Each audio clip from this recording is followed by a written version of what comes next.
Rieš si to ty, je to tvoj problém. Počuli ste už niekedy túto vetu? Alebo nebodaj používate aj vy túto vetu? Ak áno, vypočujte si príbeh o farme, na ktorej žila myš. Majitelia tejto farmy totižto kúpili pascu na myš. A kúpili ju preto, lebo im myš prekážala. A keď sa to myš dozvedela, rýchlo utekala za sliepkami a hovorím: sliepky, máme problém. Majitelia kúpili pascu na myš. Sliepky sa začali smiať a hovoria: rieš si to ty, to je tvoj problém, náš sa to netýka. Prosím, pomôžte mi, povedala myš. Rieš si to ty, je to tvoj problém. A tak myš utekala ďalej za prasaťom a hovorí: prasa, máme problém, majitelia kúpili pascu na myš. Rieš si to ty, je to tvoj problém, odvetilo prasa. A tak myš utekala ešte za kravou a povedala aj tú istú vetu.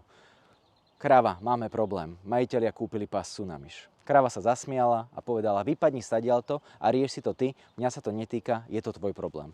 A tak sa myš vrátila domov a hovorila si: potrebujem byť opatrná a dávať si pozor.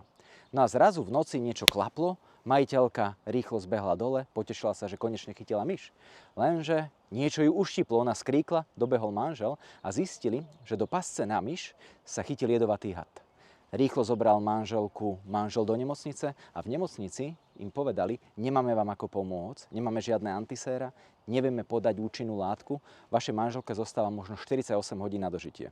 Muž ju zobral domov a viete, ako to často býva, keď človek stráca nádej, začne hľadať alternatívu a tak rýchlo vygooglil, že v takýchto situáciách môže pomôcť slepačí vývar. A tak išiel muž, zabil sliepky, urobil slepačí vývar, ale manželke to nepomáhalo. Tak googlil ďalej na rôznych fórach, kde ľudia prezentujú názory ako fakty, sa dočítal, že by mohlo pomôcť aj mäso z prasaťa. Zabil prasa, ale manželke to nepomohlo a zomrela. Boli však veľkou rodinou a tak chystal veľký kar. A jediné zviera, ktoré mu zostalo, bola krava. Tak zabila ju, aby všetkých pohostil. No a celý tento proces z diaľky sledovala myš, ktorá si len tak v mysli hovorila: škoda, že ma nepočúvali, keď som im hovorila, že máme problém.